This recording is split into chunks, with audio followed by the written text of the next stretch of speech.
call the public hearing meeting on the 2017 bond issue ordered. Roll call.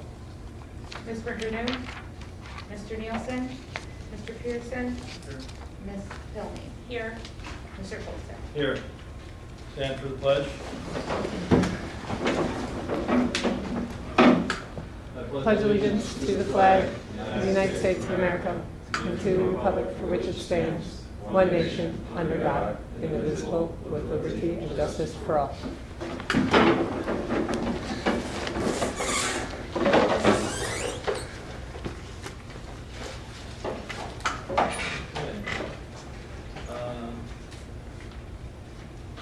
Open the floor to public comment.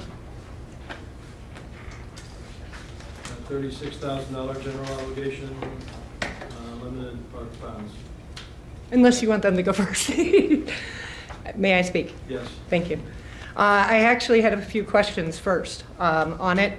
I do remember from December's meeting, there was very generic description. What exactly is this money, the 36, what are we getting the $36,000 for? What are we planning on doing with it? It's going to go into our capital improvement budget. Okay, so it's for capital improvements. Who's issuing the bond? That's, the bond company will now sell the bonds, and then the next. What's the name of the bond company?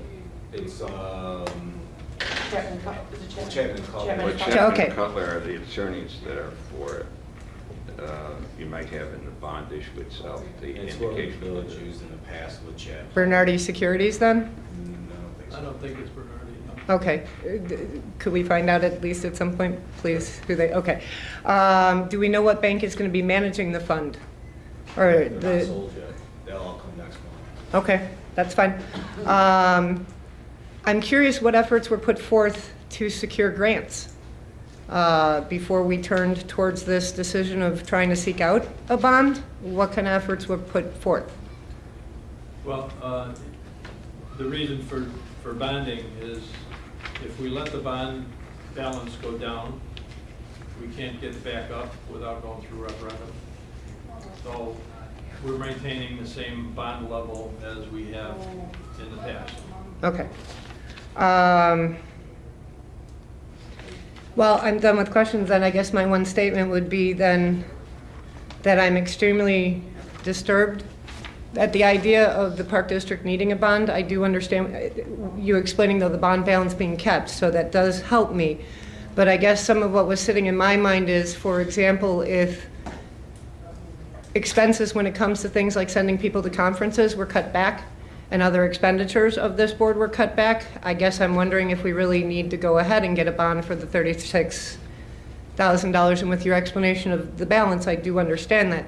But the idea of letting that balance drop so low to where we have to go get another one, I guess makes it confusing kind of thing. So I hope the board will consider in the future, rather than letting the bond money drop so that we have to go get another bond Well, issue. that drops from just payment. That's where the bond balances drop, is from the payments that we're making to the current bonds that we have. So that reduces our availability. So that's why we bring it back to our current bonding authority. So there's, if I'm understanding, then there's restrictions then on the bond similar to what I am familiar with on other bond issues, is why you're restricted to that fund being the payback? Right, and it's all for capital improvements. So it's not used for operating expenses at all. Then I, at this point, would like to withdraw my concern at this point then. Thank you for addressing my questions, and that's all I have. Okay? We'll close the floor to public comment.